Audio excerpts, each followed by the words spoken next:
Donc deuxième démonstration du fait que si xb est positif, alors yc est égal à la racine de xb. Alors c'est une démonstration complètement différente. Je vais d'abord démontrer que cet angle-là, ici, l'angle OBC, c'est le même que l'angle OCA. Donc ça c'est la première chose que je vais démontrer. Alors je vais appeler cet angle alpha par exemple. Alors, qu'est-ce qu'on peut dire? On peut dire que dans le triangle AOC,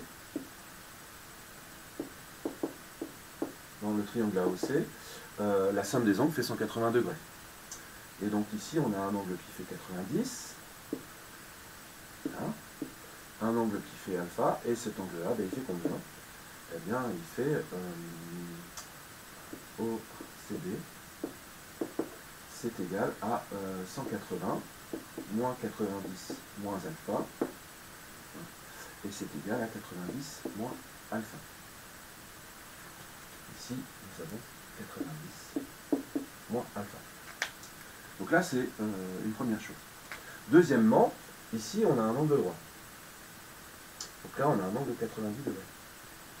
Donc je peux dire que ACO, eh bien, c'est égal à 90 moins alpha. Et ça fait alpha. Donc, premièrement, on a démontré que ces deux angles étaient égaux. Donc, je reviens dessus, je simplifie ma figure, et on va voir ce que ça donne.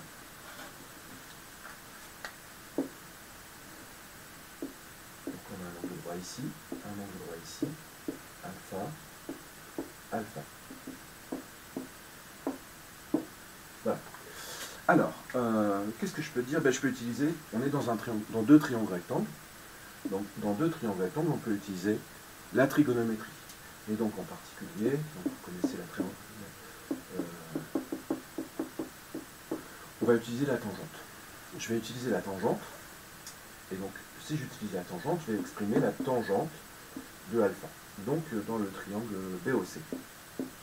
Dans le triangle BOC, la tangente de alpha est ici, c'est égal à opposé sur adjacent.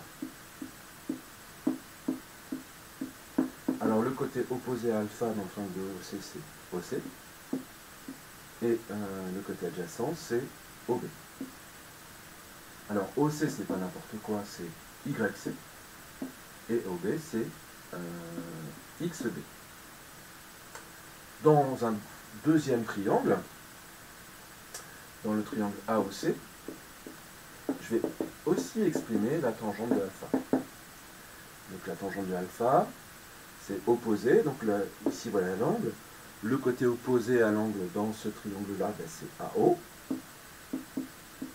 Sur l'adjacent, hein, c'est pas l'hypoténuse, c'est le côté qui est posé sur alpha, c'est OC. Et AO, ça fait 1. Et OC, ça fait YC. Donc on a deux manières d'exprimer la même chose. Donc tangente alpha, c'est YC sur XB. Et c'est la même chose, le même résultat que 1 sur YC. Donc tout ça, c'est vrai si XB différent de 0, YC différent de 0. Et qu'est-ce qui se passe? Là, on a une égalité de fractions. Elle est vraie si les produits en croix sont égaux, c'est-à-dire si YC au carré, YC fois YC, est égal à 1 fois XB. Voilà, donc YC carré est égal à XB, ce qui donne YC. XB est positif, XC on a dit que c'était positif, donc ça fait racine de XB.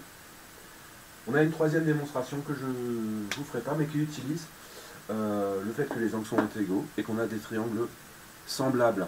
Et donc dans les triangles semblables, alors, en fait on a exactement cette égalité. Voilà.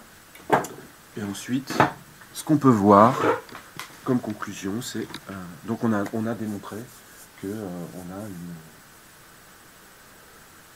la racine carrée. Voilà. Alors, ce qui est intéressant dans cette activité, c'est que j'ai vu cette activité, j'ai démontré de deux façons. On aurait pu le démontrer de plein de façons différentes. Hein, et c'est intéressant de savoir que il n'y a pas qu'une seule façon de faire à chaque fois. Hein, de toute façon. Voilà. Donc, c'était mon bilan.